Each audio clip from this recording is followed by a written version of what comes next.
Hello everyone, this is Noor from the one man show और आज हम करने वाले हैं स्टैंडर्ड 8 मैथमेटिक्स का chapter number 10 division of polynomials का प्रैक्टिस सेट 10.2 का पार्ट 1।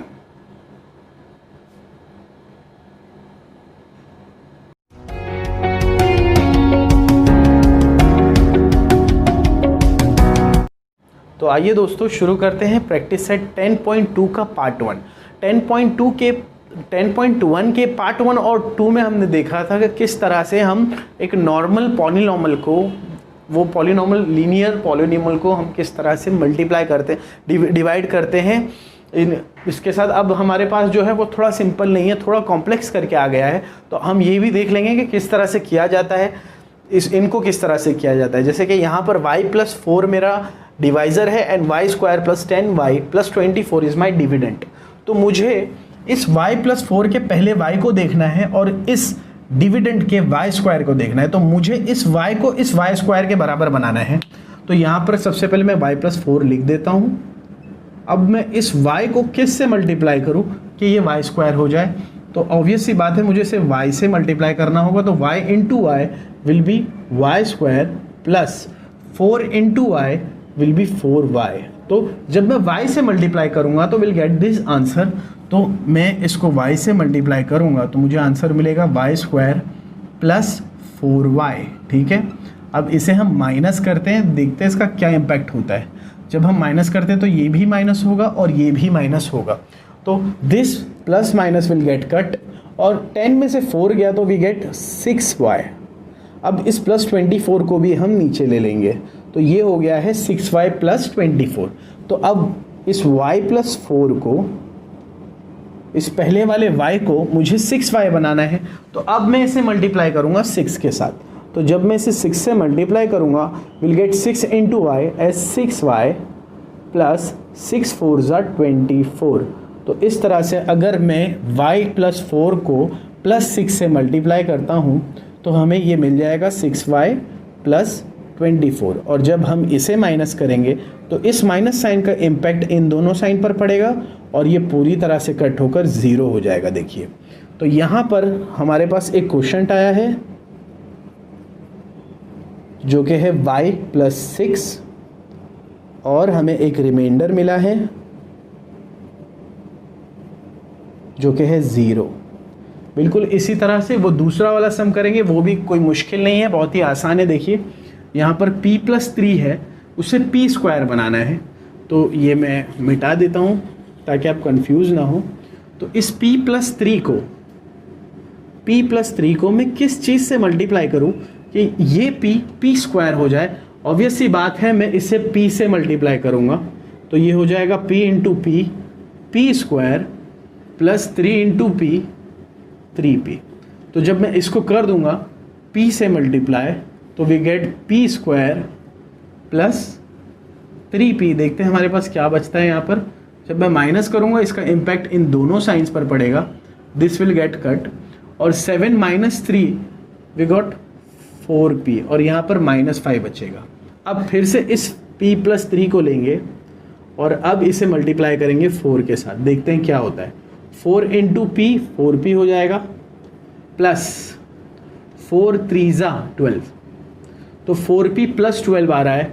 अगर मैं इसे 4 से मल्टीप्लाई करता हूँ तो +4 से जब मैं इसे मल्टीप्लाई करता हूँ तो ये हो जाएगा 4p + 12 और जब मैं इसे माइनस करूँगा तो इसका इम्पैक्ट इन दोनों साइंस पर होगा। ये 4p कट हो जाएगा और -12 और -5 हो जाएगा -17। तो दोस्तों यहाँ रिमाइंडर मिलेगा 17। सबसे पहले मैं लिखूँगा क्वोशंट क्या मिलेगा। हमें क्वोशंट मिलेगा p+4 और रिमाइंडर मिलेगा -17। तो दोस्तों ये थे हमारे स्टार्टिंग के 2 क्वेश्चन। सबसे पहले एक स्क्रीनशॉट ले लीजिए, फिर हम आगे बढ़ते हैं।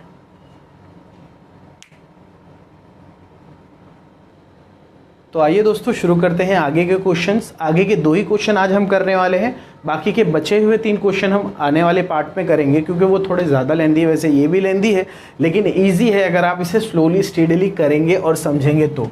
सबसे पहले तो यहाँ पर मेरे पास डिविडेंड दिया हुआ है 3x + 2x² + 4x³ और डिवाइज़र है x माइनस 4। लेकिन मुझे देखना है कि जो डिविडेंड दिया हुआ है क्या वो स्टैंडर्ड फॉर्म में है। देखिए 4x क्यूब लास्ट में है, फिर सेकेंड लास्ट या बीच में 2x स्क्वायर है, देन सबसे पहले 3x है। तो जब मैं डिविडेंड यूज़ करूँगा तब मैं सबसे पहले 4x क्यूब लिखूंगा, फिर 2x स्क्वायर और फिर 3x, क्योंकि कोई भी सम पॉलिनॉमल्स का सॉल्व करने से पहले उसे स्टैंडर्ड फॉर्म में लाना पड़ता है। और स्टैंडर्ड फॉर्म क्या है दोस्तों, कि जो सबसे बड़ा पावर है, जो सबसे बड़ी डिग्री है, वो सबसे पहले आए, फिर उससे छोटी डिग्री आए और फिर सबसे छोटी डिग्री आए। तो जब हम इस डिविडेंड को यूज़ करेंगे एज अ डिविडेंड तो किस तरह से करेंगे, पहले लिखूंगा मैं 4x क्यूब, अगर ये यहाँ माइनस होता तो माइनस 4x क्यूब लिखता, देन ये बीच वाला 2x स्क्वायर यही रहेगा एंड देन प्लस 3x, और इसे हम डिवाइड करने जा रहे हैं x माइनस 4 से। तो देखिए यहाँ पर अब मेरे पास x माइनस 4 है, मुझे इस x को 4x क्यूब बनाना है। तो मैं अगर 4x स्क्वायर से इसे मल्टीप्लाई कर दूँ तो 4 × 4x square into x will be x cube. तो इस तरह से ये होगा 4x cube minus 4 × 16x square. तो ये कुछ इस तरह से होगा अगर मैं 4x स्क्वायर से इसे मल्टीप्लाई कर दूं। तो करते हैं हम लोग 4x स्क्वायर से मल्टीप्लाई और हमारे पास आंसर आता है 4x cube minus 16x square. अब हम इसे माइनस करेंगे तो इस माइनस का इम्पैक्ट इस पर और इस साइन पर पड़ेगा, जिस वजह से ये कट जाएगा, मगर 16 + 2 यहाँ पर हो जाएगा 18x स्क्वायर प्लस 3x। अब फिर से इस x माइनस 4 को किस से मल्टीप्लाई किया जाए, इस x को, कि वो 18x स्क्वायर हो जाए। ऑब्वियसली 18x से अगर मैं इसे करूँगा तो ये 18x into x 18x square हो जाएगा। तो इसे करते हैं 18x into x will be 18x square minus 4 into 18, 4 8 ज़ा 32, 4 1 ज़ा 4 + 3, इट्स 72x। तो इस तरह से ये हुआ। अब हम ये करते हैं कि हम इसे 18 + 18x से मल्टीप्लाई करेंगे तो हमें मिलेगा 18x स्क्वायर माइनस 72x। ठीक है, अब हम इसे माइनस करेंगे तो इस माइनस का इम्पैक्ट दोनों साइन पे करेगा, तो ये माइनस हो जाएगा और ये प्लस, ये 18x स्क्वायर कट जाएगा, ये दोनों प्लस है, 72x + 3x कितना हो जाएगा दोस्तों, 72x + 3x हो जाएगा 75x। तो अगर मेरे पास यहाँ 75x बचता है तो मैं इस x को फिर से 75x बना सकता हूँ बिल्कुल, या इसे इस तरह से भी छोड़ा जा सकता है। तो अगर ये x माइनस 4 है, मैं इसे 75 से मल्टीप्लाई कर दूँ तो ये हो जाएगा 75x माइनस 300, राइट।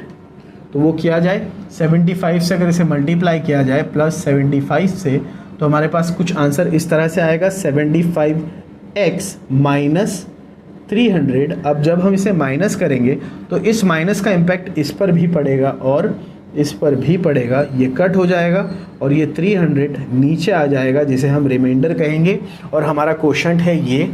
तो इसे लिख लेते हैं कि हमारा जो क्वोशंट है वो होगा 4x square plus 18x plus 75, और जो हमारा रिमाइंडर है वो होगा 300। तो दोस्तों ये था हमारा क्वेश्चन नंबर 3। अब क्वेश्चन नंबर 4 भी कर लेते हैं। वो भी दिखने में बड़ा है मगर एक्चुअली है नहीं। देखिए हम जब करने लेंगे और स्टेप बाय स्टेप करेंगे तो बड़े ही आसानी से हो जाएगा। बिल्कुल इसी तरह से डिविडेंड को डिविडेंड की जगह लिखेंगे। अब देखिए ये स्टैंडर्ड फॉर्म में पहले से है, तो 2m³ plus m square plus m plus 9, ठीक है। अब मुझे यहाँ पर 2m माइनस 1 को बनाना है 2m³ तो अगर मैं m स्क्वायर से इसे मल्टीप्लाई करूँ तो ये हो जाएगा 2m³ माइनस m स्क्वायर। तो वही करते हैं, यहाँ पर 2m माइनस 1 है डिवाइज़र। इस 2m माइनस 1 को जब मैं m स्क्वायर से मल्टीप्लाई करता हूँ तो मुझे ये डेटा मिलता है 2m³ माइनस m स्क्वायर। बहुत अच्छी तरह से मिल गया ये।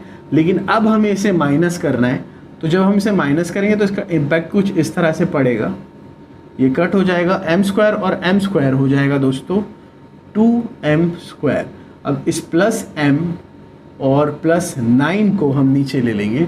अब इस 2m माइनस 1 को, इसी 2m माइनस 1 को मुझे 2m स्क्वायर बनाना है, तो मैं सिर्फ m से मल्टीप्लाई करूँगा। अगर मैं इसे m से मल्टीप्लाई करता हूँ तो m into 2m will be 2m square minus m into 1 will be m। तो जब मैं इसे प्लस m से मल्टीप्लाई करूँगा तो मुझे आंसर कुछ इस तरह से मिलेगा 2m स्क्वायर माइनस m, ये आंसर मिलेगा हमें। ठीक है, अब क्या किया जाए, अब हम इसे माइनस करेंगे। तो जब इसे माइनस करेंगे इसका इम्पैक्ट यहाँ भी होगा और यहाँ भी, तो ये दोनों दोस्तों कट जाएगा और ये यहाँ पर 2m और ऊपर का 9, तो 2m प्लस 9 बचेगा और यहाँ पर मेरे पास है 2m माइनस 1। तो मुझे 2m माइनस 1 को अगर मैं मल्टीप्लाई करूँ प्लस 1 से तो ये वापस से 2m माइनस 1 ही मिलेगा। तो जब मैं इसे माइनस करूँगा इसका इम्पैक्ट यहाँ और यहाँ पड़ेगा, ये 2m विल गेट कट और 9 प्लस 1 विल बी 10। तो यहाँ पर मेरा रिमाइंडर जो है वो 10 बचेगा। तो देखिए यहाँ पर दोस्तों जो क्वोशंट होगा मेरा, यहाँ पर जो क्वोशंट होगा वो होगा m square plus m plus 1, और जो हमारा रिमाइंडर होगा, हमारा रिमाइंडर यहाँ पर बचेगा 10। तो दोस्तों ये था हमारा क्वेश्चन नंबर 3 और 4 जो कि पूरी तरह से कंप्लीट हो गया है। होपफुली आपको अच्छी तरह से समझ में आया होगा। मैं चाहूँगा आप इसका एक स्क्रीनशॉट ले लीजिए और कोशिश करें इसे खुद से करने की। ना समझ में आए तो एक बार फिर से वीडियो देख के कर लीजिएगा। 3 क्वेश्चन जो बाकी है वो हम आने वाले नेक्स्ट वीडियो में डाल देंगे, और अगर इनमें से आपको कोई डाउट या सजेशन है तो आप मेरे कमेंट बॉक्स में मुझसे पूछ सकते हैं। और अगर आपको हमारी वीडियो पसंद आती है तो please do like, share, subscribe and press the bell icon. This is Noor from the one man show, signing of.